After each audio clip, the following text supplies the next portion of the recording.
పాఠశాల వేద పాఠశాల ఆధ్యాత్మిక విద్యార్థుల అధ్యయనశాల ఆధ్యాత్మిక జీవిత పాఠాల పరిశోధనశాల ఆది నుండి బైబిలు క్లుప్త అధ్యయనానికి మరో సదవకాశం.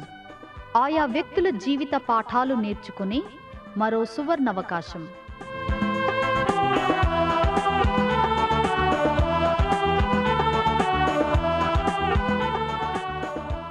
వినండి వేద పాఠశాల నూతన వర్తమానాలు.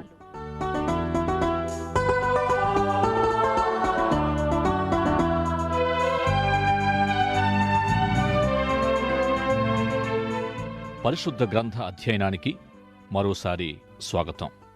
ఈ మన ధ్యానాంశాలు బైబిల్ గ్రంథ సంపూర్ణ పరిశీలన నిమిత్తమై ఉద్దేశించబడ్డాయి.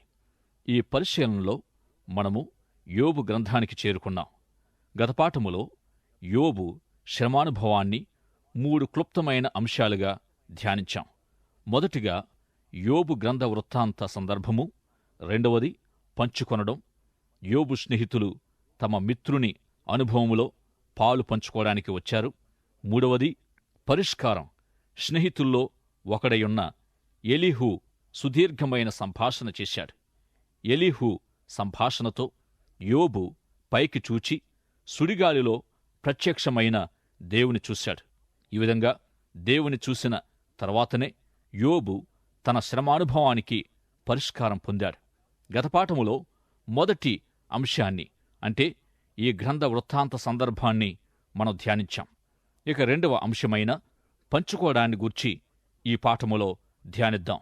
పంచుకొనుట అనే ఈ అంశము ఈ గ్రంథములో సుదీర్ఘమైనది అయినప్పటికీ గత పాఠములో ధ్యానించిన కారణంగా ఈ పంచుకొనడము అనే ఈ అంశంపై ఎక్కువ సమయాన్ని వెచ్చించనవసరం లేదు. ఈ గ్రంథము చివరి భాగములో యోబు స్నేహితులైన జోపరు, ఎలీపజు, బిల్దదు, ఎలీహు అను ఆ నలుగురు దేవుని గూర్చి, ఆయన సేవకుడైన యోబును గూర్చి వారు సరిగ్గా మాట్లాడలేదని దేవుడే వారిని గూర్చి సెలవిచ్చాడు. ఈ గ్రంథములో యోబుకు స్నేహితులకు మధ్య జరిగిన సంభాషణలో యోబు సంభాషణలే చెప్పుకోదగిన గుర్తింపును పొందాయి అనడంలో సందేహం లేదు. ఇక దేవుని గూర్చి యోబు మాట్లాడిన మాటలు సరిగ్గానే ఉన్నాయి, కాని తనను గూర్చి తాను మాట్లాడిన మాటలు సరైనవిగా లేవు అని గ్రహించాలి. యోబును నిందిస్తూ స్నేహితులు చేసిన సంభాషణలో యోబు స్పందిస్తూ మాట్లాడిన మాటలు మనము క్లుప్తంగా పరిశీలించినట్లయితే కొంతవరకు సహాయకరంగా ఉండగలదు. వారు ఆయా విషయాలను గూర్చి యోబు శ్రమల సందర్భంగా మాట్లాడుతూ వారు తమ అభిప్రాయాలు, తమ నమ్మకాలనే అంగీకరించారు, కాని యోబు మాట తగినంతగా అంగీకరించలేదు. ఇక గత పాఠములో నేర్చుకున్న విధంగా దేవుని నుండి మనము మేలునే అనుభవించాలా, కీడును అనుభవింప తగమా అని యోబు ప్రశ్నించిన మాట ఈ గ్రంథమంతటిలో చాలా ప్రాముఖ్యమైన సందేశం కలిగి ఉంది. అయితే ఆ నలుగురు స్నేహితులు తమ స్నేహితుడైన యోబు మంచివాడైన కారణంగానో, లేక నిజంగా యోబు మంచివాడై ఉన్నట్టయితే దేవుని చేతి నుండి మంచి విషయాలనే పొందాలి అన్నట్లు మాట్లాడారు. ఇట్టి వారి ఉద్దేశ్యాలను మాత్రమే వారు అంగీకరిస్తూ వచ్చారు. ఇక్కడే వారిలో వారి మధ్య భిన్నాభిప్రాయాలు ఏర్పడ్డాయి. ఈ విధంగా వారు యోబు కొరకు నిర్ధారించిందేమిటంటే, యోబూ, నీ జీవితంలో పాపం ఉండి ఉంటుంది. దేవుడెప్పుడు మంచివాళ్లకు మంచినే చేస్తాడు. అయితే నీకెంత కీడు జరిగింది అనంటే తప్పక నీవు పాపం చేసినవాడవై ఉండాలి. పైకి అందరికీ మంచివాడిలా కనిపిస్తున్నావు, కాని దేవునికి తెలుసు నీ హృదయములో ఎంత పాపముందో అంటున్నారు. ఇక్కడ వీరి వివాదము ఎంతో పదునుగా ఉంది. ఈ విషయాలకు పరిష్కారము తీసుకుని వచ్చే ప్రయత్నములో యోబు మరొక అడుగు ముందుకు వేస్తూ తనపై పడుతూ వచ్చిన నేరాలకు స్పందిస్తూ, మీరన్నట్లు నేను దుష్టుణ్ణి, దుర్మార్గుణ్ణి కాను అని తనను తాను సమర్థించుకునే ప్రయత్నములో ఉన్నాడు. యోబు తాను దుర్నీతి పరుడను కాను అంటూ తాను ఎలా అయితే అంతవరకు జీవించాడో అట్టి జీవితమంతా సరైనదే అని తెలియజేస్తూ వచ్చాడు. ఇంకా యోబు తప్పులేని నాపై తప్పు మోపిన నేరం దేవునిదే అంటూ వాదించాడు కూడా. వెంటనే అతని స్నేహితులు సర్వశక్తుడు దుష్కార్యము చేయుట అసంభవమని నీవే అనీతిమంతుడివని వారు వాదించారు. ఇంకా దుష్టులు తమ దుష్టత్వముతో కీడును తెచ్చుకుంటారు, మంచివారు తమ మంచితనాన్ని బట్టి దేవుని నుండి మంచిని పొందుతారు. ఇది స్నేహితుల తర్కం. అయితే వారి సంభాషణలు సరైనవి కావని దేవుడు వారికి ముగింపులు చెప్పాడు. ఇక మనం ఈ గ్రంథమంతా క్షుణ్ణంగా చదివినట్టయితే యోబు స్నేహితుల వివాదాల్లో నుండి మంచి లేక సరైనది అనే దాని గురించి జాగ్రత్తపడి ఒక అవగాహనకు మనం రావచ్చు. వారు అనుకొనిన యోబు జీవితంలోని పాపము అనే దానిపై నలుగురు ఒకదానికొకటి భిన్నమైన 4 ఉద్దేశాలను కలిగి ఉన్నారు. ఎలీఫజు తన స్వంత అభిరుచిని లేక తన స్వానుభవం ద్వారా ఏర్పడిన అనుభవాన్ని, అభిప్రాయాన్ని పాపంపై కలిగి ఉంటూ ఆ విధంగా యోబుకు సలహా ఇస్తున్నాడు. ఆ అర్ధరాత్రి ఒళ్ళు గగుర్పొడిచేలాంటి స్వప్నావస్థలో నుండి లేక ఏదైనా ఒక ఆత్మ తననెదుర్కొంటే అతడెలా ఉంటాడో అలాంటి అనుభవాన్ని వర్ణిస్తూ శ్మశాన నిశ్శబ్దంలో వినబడిన ఒకానొక స్వరాన్ని గూర్చి మాట్లాడుతున్నాడు. చాలాసార్లు మనలో ఈ విధంగా జరుగుతూ ఉంటుంది. మనల్ని ఎవరైనా దర్శించడానికొచ్చి లేక మనం ఎవరినైనా దర్శించడానికి వెళ్ళినప్పుడు కలిసి ప్రార్థించుకోవడం అనేది క్రైస్తవ సహవాసములో సహజమే. అయితే ఇందుకు భిన్నంగా కొంత కపటంతో దేవుడి గత రాత్రి నిన్ను గూర్చి నాతో ఇలా మాట్లాడాడు అని అవతల వారి పరిస్థితులను బట్టి అదుపు తప్పి మాట్లాడడం కూడా కొన్నిసార్లు జరుగుతూ ఉంటుంది. అయితే నమ్మశక్యం కాని లేక విశ్వాస విధానానికి దూరమైన ఏవో రాత్రి స్వప్నాలు, దృశ్యాలు, పీడ కలల్ని ఆధారం చేసుకుని ఇతరుల సహాయార్థం బయలుదేరకూడదు. అయితే ఇతరులను ఆదరించడమనేది దేవుని వాక్యాన్ని మాత్రమే ఆధారము చేసుకుని ఉండాలి అని గ్రహించాలి. యోబు జీవితంలోని శ్రమలకు అతని స్వంత పాపమే కారణమని ఎలీఫజు ఇలాగే చెప్పవచ్చాడు. అతని యందు ఏ పాపము లేకున్నా అతన్ని శోధించడానికి పూనుకున్న సైతానుతో దేవుడే యోబును గూర్చి పాపము లేనివాడని సాక్ష్యమిచ్చాడు. కాని అతని స్నేహితులు యోబును నీలో పాపమున్నదని అనడం ప్రారంభించారు. మరొక స్నేహితుడైన బెల్దదు యోబు తన 10 మంది పిల్లలతో పాటు సమస్తాన్ని కోల్పోవడం చూస్తే వారి బ్రతుకుల్లోనైనా లేక నీ బ్రతుకుల్లోనైనా సరే పాపం ఉండి తీరాలి అని అట్టి పాపిష్టి బిడ్డలకి తండ్రివి నీవు అంటున్నాడు. ఇక జోపరు అనే స్నేహితుడు ఇతడిని అజ్ఞాతవాది అంటాడు. అంటే దేవుడు మనుషులకు కనిపించడు లేక బయల్పడడు అంటూ ఏది ఏమైనా ఏమో ఎవరికి తెలుసు, నీకేమి తెలుసు, నాకేమి తెలుసు అనంటూ చివరికి యోబు జీవితములో పాపమున్నదని నిర్ధారించాడు. అంతేగాకుండా దేవుడు నిన్ను దయతో శిక్షిస్తున్నాడు, లేకుంటే నీ పాప ఫలితం శిక్ష ఇంకా గొప్పదై ఉండాలి అనంటూ ఇప్పుడైనా నీ చేతులు చాపి దేవుణ్ణి క్షమాపణ వేడుకో అంటూ ఉన్నాడు. కాని యోబు తనను ఆ విధంగా విమర్శిస్తున్న తన స్నేహితుల కంటే ఎంతో మంచి స్థితిలోనే ఉన్నాడు. యోబు సరైన ప్రశ్నలు తనలో తాను కలిగి ఉన్నాడు. సరైన తన ప్రశ్నలకు సరైన జవాబులనే పొందాడు. తాను పొందిన సరైన దేవుని జవాబులను విశ్వసించాడు. మొదటిది సరైన ప్రశ్నలు కలిగి ఉండడం, రెండవది సరి అయిన జవాబులు పొందడం, మూడవది పొందిన జవాబుల్ని విశ్వసించుట. ఈ 3 విషయాలతో యోబు శ్రమపడే వారికి అనుసరించదగిన మాదిరిగా ఉన్నాడు. యోబు దినాల్లో దేవుని ప్రత్యక్షత యొక్క స్థాయి చాలా సహజంగా ఉండేది. అయితే ఈనాడు అసహజంగా లేదు. కాని ఈనాడు నీకు నాకు ఉన్నట్టు ఈ సంపూర్ణమైన బైబిల్ గ్రంథం లేదు. మనము ప్రారంభం నుండి పాత నిబంధనను పరిశీలించి తెలుసుకున్నట్లుగా వారికి ఇలాంటి అవకాశాలు గాని మరే ఇతర సహకారము గాని లేదు. గనుక తన సందేహాలకు దేవుణ్ణే అడుగుతున్నాడు. నన్ను నేను ఎలా రక్షించుకోగలను? నన్ను నేను పైకెత్తుకోవడానికి నాకు శక్తి ఎలా వస్తుంది అని అడుగుతూ ఉన్నాడు. దేవునిచే పరిశోధించబడ్డానికి మనిషి ఏపాటువాడు అని అడుగుతూ ఉన్నాడు. నీవు అతన్ని గూర్చి అంతగా ఆలోచించడానికి మనిషి ఏపాటువాడు? అపవిత్రతనే ప్రాముఖ్యంగా కలిగి మలినుడు అయిన ఒక మనిషి నుండి పవిత్రత ఎలా పుడుతుంది? బురద మన్నువలే ఉన్న నన్ను నీ చేతులు ఒక మనిషిని చేశాయి.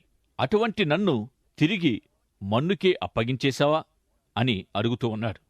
ఇంకా యోబు దేవుని గూర్చి నాకేమి సంభవిస్తూ ఉందో దేవుడు చూస్తాడా అని దేవుడు ఒక కాలానికి, తరానికి, యుగానికి మాత్రమే పరిమితమై ఉన్నాడా? అసలు ఎందుకు దేవుడు నన్ను తల్లి గర్భంలో నుండి బయటికి తెచ్చాడని చాలామంది మీ కష్టాల్లో ఉండి నన్నెందుకు పుట్టించావు దేవా అంటాం. ఇంకా గొప్ప ప్రశ్న, ఒక మనిషి మరణించి సమాధికి చేరగా అతని ఆత్మ ఎక్కడికెళుతుంది? ఇన్ని ప్రశ్నలు యోబు అడుగుతూ ఉన్నాడు.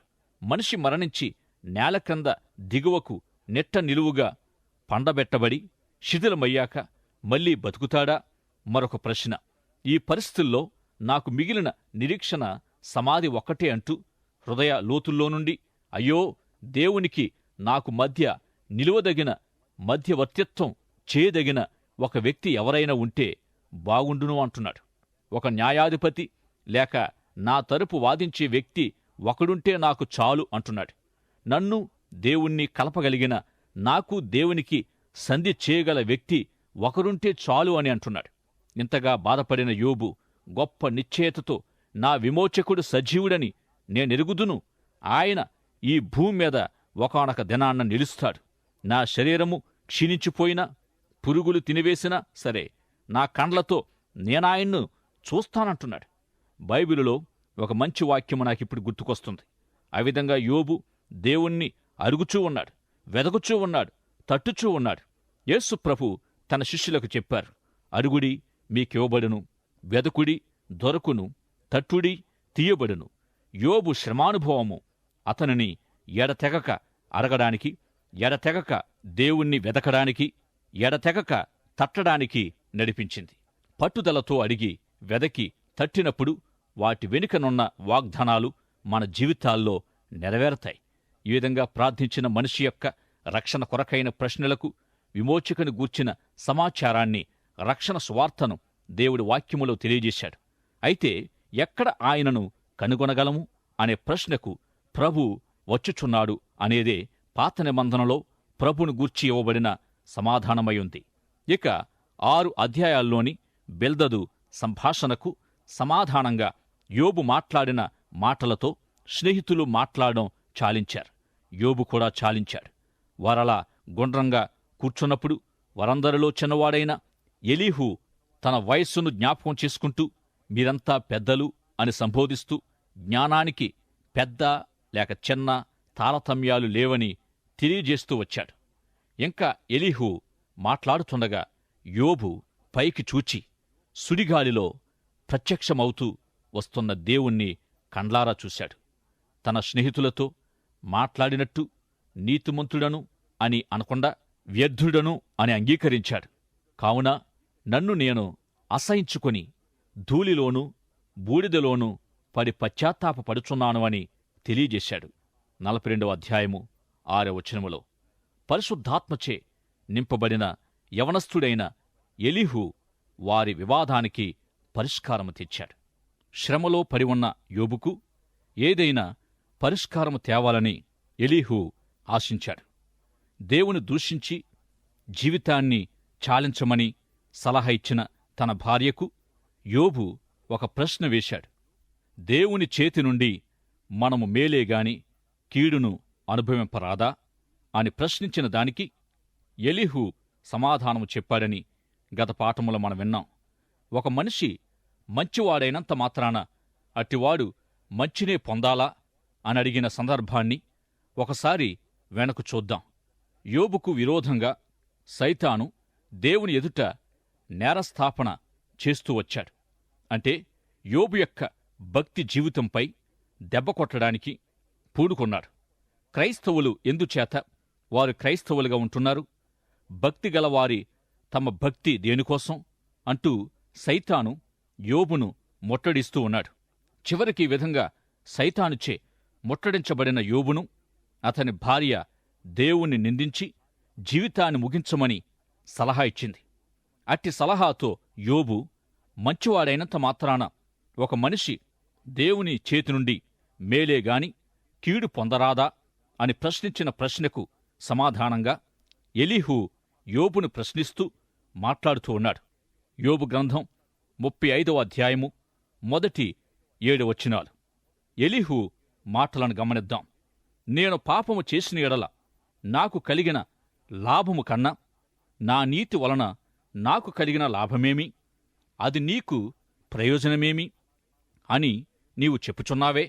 ఇదే న్యాయమని నీకు తోచినదా? దేవుని నీతి కన్నా నీ నీతి ఎక్కువని నీవనుకొనుచున్నావా?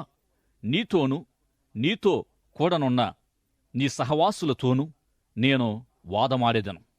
ఆకాశం వైపు నిదానించి చూడుము, నీకన్నా ఉన్నతమైన ఆకాశ విశాలము వైపు చూడుము. నీవు పాపము చేసినను ఆయనకు నీవేమైనా చేసితివా?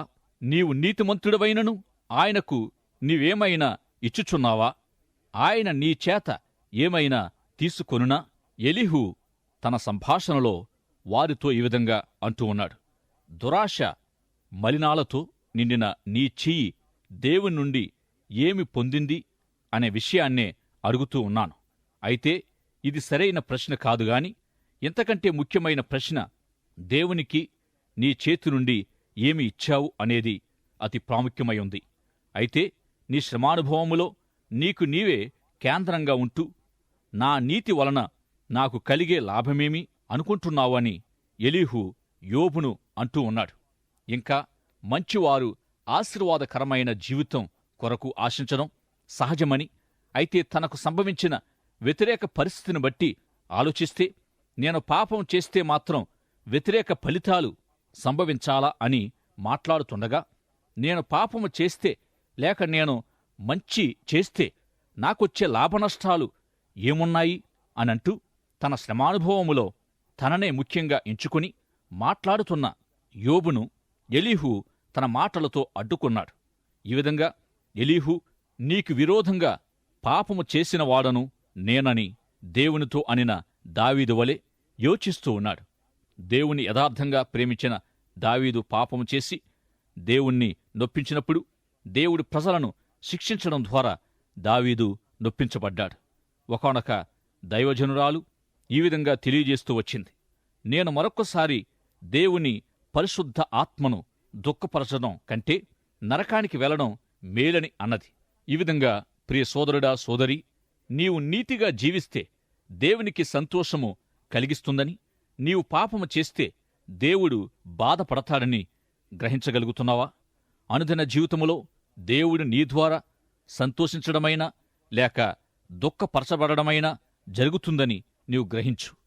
ఎలీహు యొక్క ఉద్దేశమెలా ఉండగా శ్రమలోనున్న యోబు మాత్రం అలా అనుకోవడం లేదు.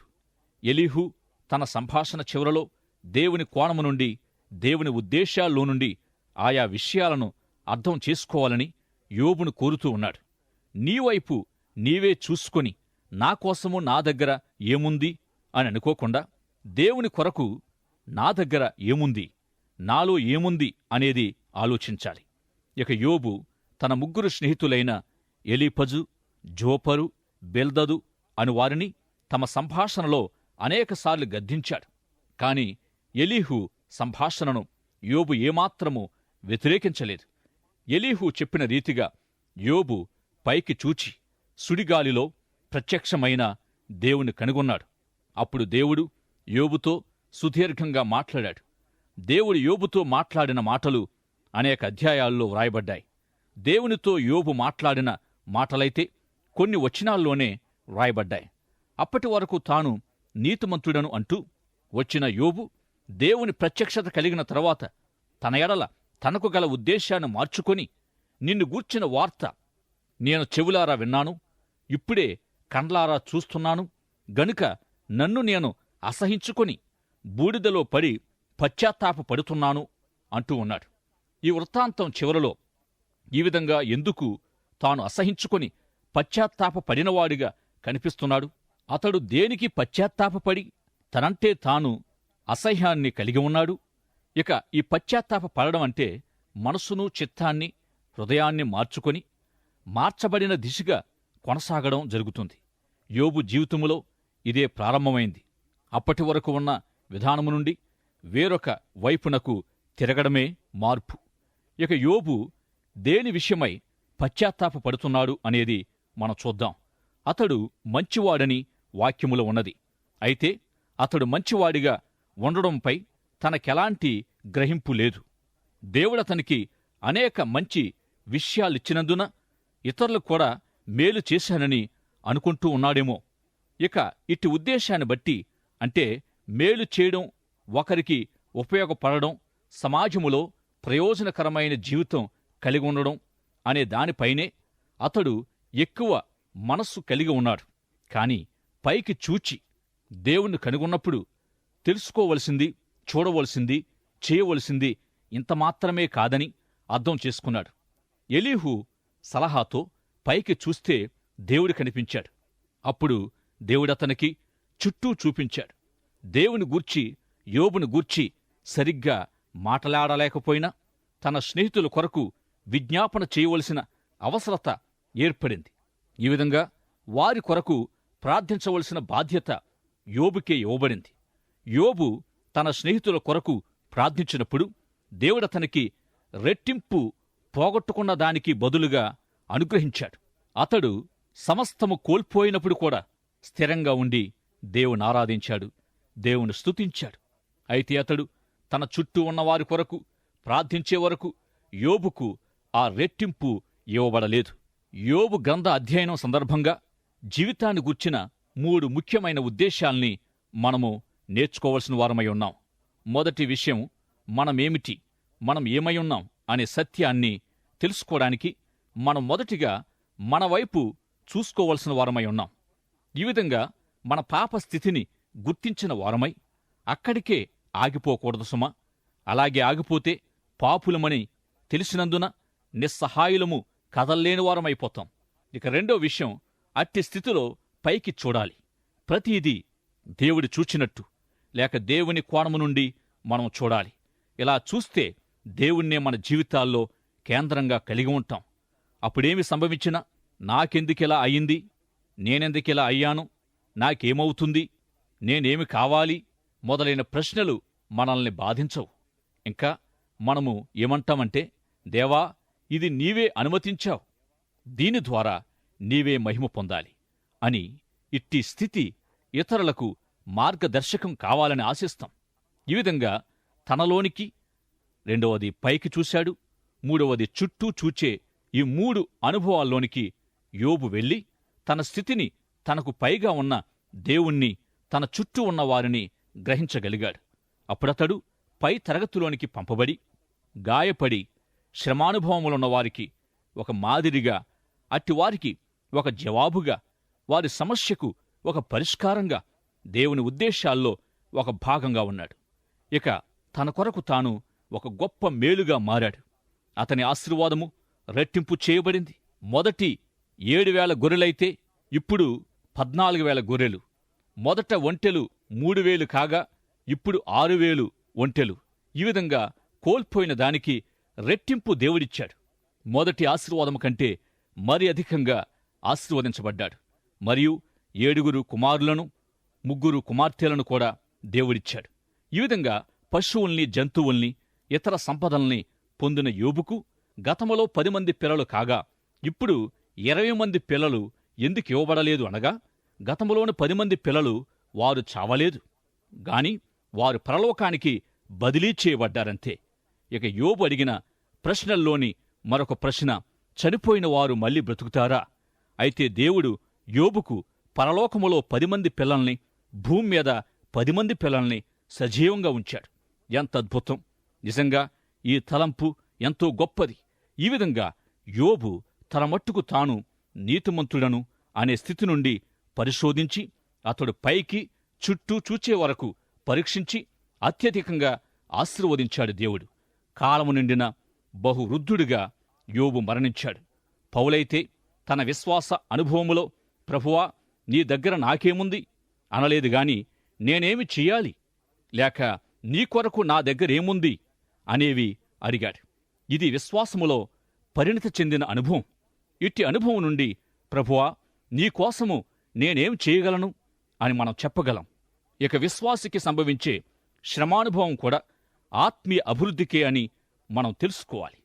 ఈ విధంగా నీవు, నేను శ్రమపడేదాని వెనుక నుండే దేవుని ముఖ్య ఉద్దేశమేమిటంటే, మనము మనలోనికి చూసుకొని, ఇక 2 పైకి అనగా దేవుని వైపు చూచి, ఇక 3 నీ చుట్టూ ఉన్న ప్రపంచాన్ని చూచినట్టయితే ఆత్మీయ జీవితములో అభివృద్ధిని, దేవుని ప్రత్యక్షతను మనం పొంది నీ చుట్టూనున్న సమాజం యొక్క అవసరతను కూడా చూసి అనేకులకు మార్గదర్శకంగా మనము జీవించగలం.